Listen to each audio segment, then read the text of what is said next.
Hi, and thanks for logging on to the Daily DVAR Halacha. And here's a brand new halacha for you, and it's for Thursday, the 31st day of March. Here we go.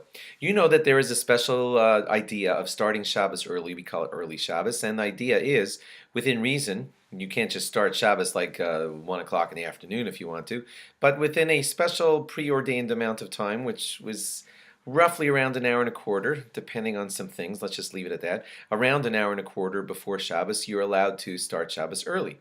And you're actually doing a good thing when you add holiness. You know, Shabbos would have lasted only X amount, and you're making Shabbos last a little bit longer by starting it early, and that's all wonderful. And it's also very convenient. People like to do that because if you wait until, nightfall and all that, so it's going to be later. The reason I'm mentioning this now is because this gets very interesting when you get to the Pesach Seder.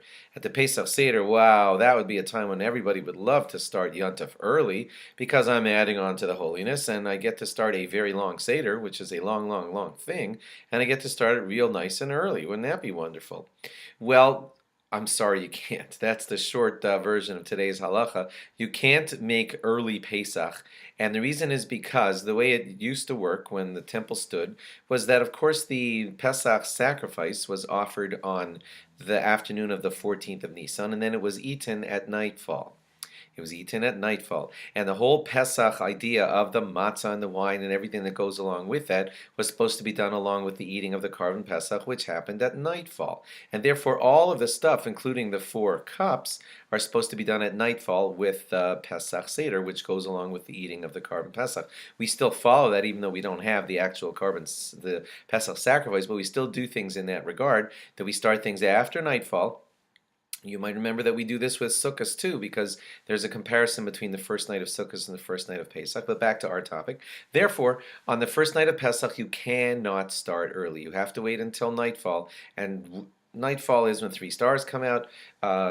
Depending on who you ask, it could be 42 minutes after sundown or 60 minutes according to others. But the idea is that you're waiting until it's dark outside, and then when it's dark, that's when you start your Seder. Because that first cup, the Kiddush cup, is one of the 4 cups. And that goes along with the matzah, which goes along with the eating of the meat and the whole everything, which is not allowed to begin its celebration until nightfall. So sorry, guys, no early Pesach, no early Seder.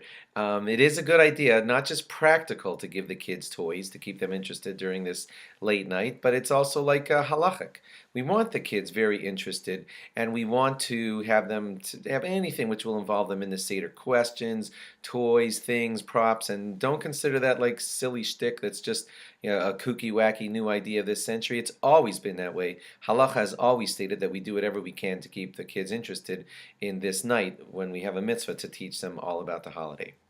And lastly, the cup of Eliyahu. Some people pour that 5th cup, the cup of Eliyahu, at the beginning of the Seder. Some do it late near the end when we get to mentioning the Eliyahu cup. So you can ask your rabbi which way it is that you should follow. There are customs either way, to have it poured right at the beginning of the Seder or later in the Seder. Thanks for logging on. Log on again tomorrow for more. Bye-bye.